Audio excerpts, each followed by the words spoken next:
The Vibram 5 Fingers V-Run. Barefoot inspired, 2.5 millimeters of rubber, $160. And lastly, individual toe sockets. Today we'll be reviewing the Vibram 5 Fingers V-Run and whether this is worth the hefty price tag of $160. We'll be going over some of the features of the shoe, why I love this shoe and why I hate this shoe, and whether or not you should try these barefoot shoes yourself. So let's get straight into it and let's talk about the features of the shoe. The first thing you'll notice about the V-Runs, obviously, is that there are individual toe pockets for your toes. I have other barefoot shoes that obviously don't come with these toe pockets, but Vibram really doubled down with this concept, and so this is pretty much their iconic look. The upper material is made out of polyester. On their website, they claim that there are two different types of polyester on the upper material. So the first is a polyester lycra stretch mesh. I think this is the kind of stretchy, darker material that you'll see throughout the shoe. They also say there's also a polyester microfiber, which I think is just these kind of design patterns. I believe that is what gives this shoe a little bit of a structure, and the laces go through the polyester microfiber as well. With the V-Runs, you'll notice that there are no traditional shoelaces. You have this elastic shoelace with this locking mechanism, and when you tie your shoe all the way, this is fully taut, you'll put the excess string onto the Velcro portion here so that your shoelaces stay in place while you're running. If I want to loosen my laces, I simply pull up and then expand the shoe like so. The upper material of the shoe also contains these little plastic or polyester extrusions. You'll have these extrusions on the side footing, on the top of the toes as well, and then also on the other side of the foot. I'm not exactly sure of the purpose of these extrusions, but it does add to the aesthetics of the shoe. Going to the sole of the shoe, you'll notice that there are different black rubber paddings that allow you to get some protection on your feet while you're running. The sole has 3 different layers, the bottom layer being the rubber 2.5 millimeters. The midsole is a 4 millimeter EVA. And lastly, the insole is a 2 millimeter EVA plus an antimicrobial sock liner.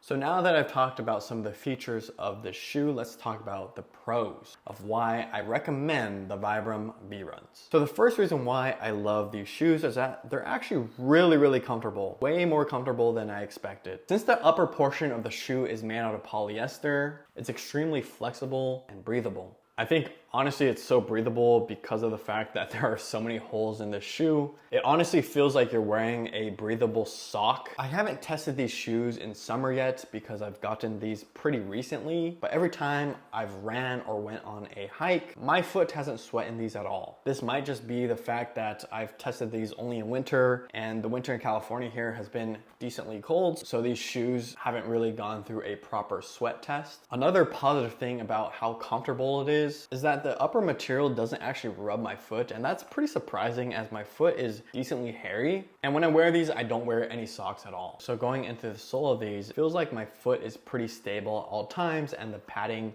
are in the correct areas. I've ran in 3 to 5 miles in these at a time. There wasn't one time in which I complained that my feet weren't comfortable. The number 2 pro about these shoes is that I can feel the earth at all times. For example, if I went on a trail and stood on a rock or even a small stick, I can feel that through my feet. And that's a pretty unique feeling that you can't get with traditional shoes. I also feel like there's pretty decent grip on these so far. Although I've only had them for about a month, the grip is still really grippy, especially on the streets, and even on dirt trails, they perform pretty well. I use my Vibrams at LA Fitness as well when I work out. If you know LA Fitness and have been in the gym, you realize that the bathroom is always wet with either piss or water that comes from the sauna, and the grip performs fine there as well. I will say though, when walking in the bathroom in these, I really am cautious where I place my feet, as the rubber soles are pretty thin. If water is to touch anywhere besides the rubber sole, it will get absorbed into the polyester.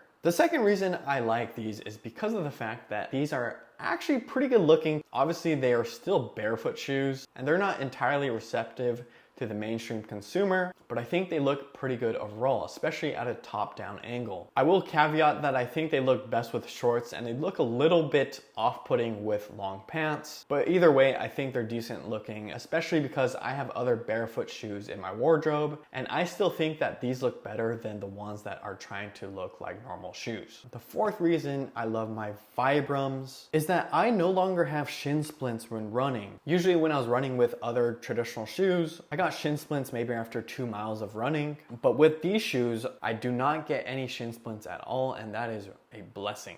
I'm not a huge long distance runner. I'll maybe run 3 to 5 miles max per run. So the fact that I can run without any discomfort is really a big blessing for me. With that being said, I can also run without shin splints with my other barefoot shoes, but those shoes were designed to be more of an everyday shoe than a specific running shoe like these. So now that I've listed all the pros of the Vibram Five Finger V-Runs, let's talk about some of the cons that I have for these shoes. The biggest con by far is how hard it is to get your feet into the damn shoes. Since my foot is all scrunched up from the 30 years of wearing traditional shoes, it's pretty time consuming to get my feet fully into these shoes because I have to play around with my toes. The hardest part for sure is this pinky toe here. Maybe my pinky toe is a little bit smaller than most other normal humans, but my pinky toe always wants to sneak into the fourth finger socket. So the hack I found in getting my toes into these shoes, I'll scrunch my feet in this area before getting into the toes, and then literally forcibly put each finger in each toe with my hands. It takes me 3-4 minutes to get my toes into these shoes and can be pretty frustrating if you're in a rush. The second con I have is that I think that these shoes run quite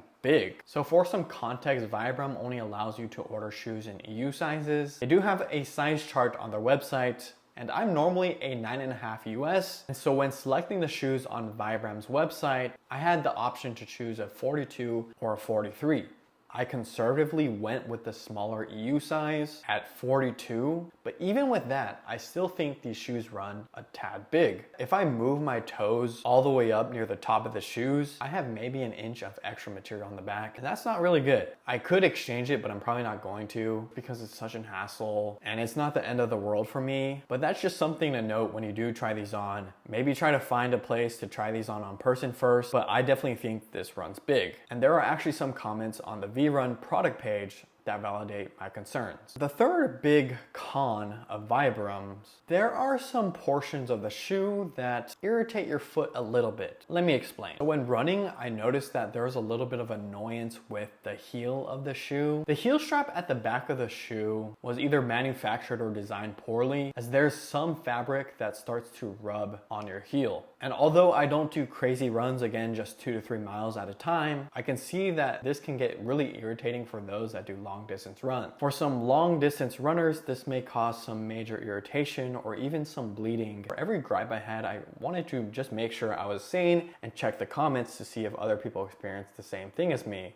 And lo and behold, there's another person that complained about the same exact thing. The other discomfort I have is actually lifting up my big toe. I know that almost all people probably don't do this when running, but when stretching, this can get kind of annoying. There's a friction point when you lift your toe up, and it's mainly because of the logo placement actually. When I lift my foot up, it causes the fabric to fold a little bit weird. And then I think the edge of the logo digs into the skin of your big toe. And once again, it's pretty damn annoying. I don't know why they decided to place their logo here when there are other places around the shoe where there's no interaction of different body parts moving, like maybe the side foot right here.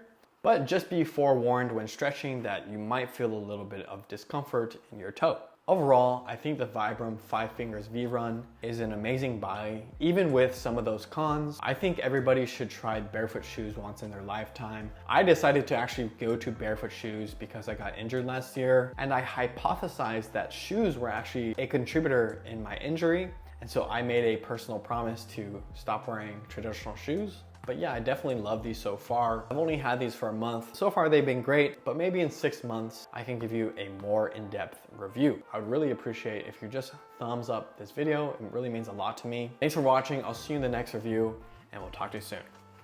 Peace.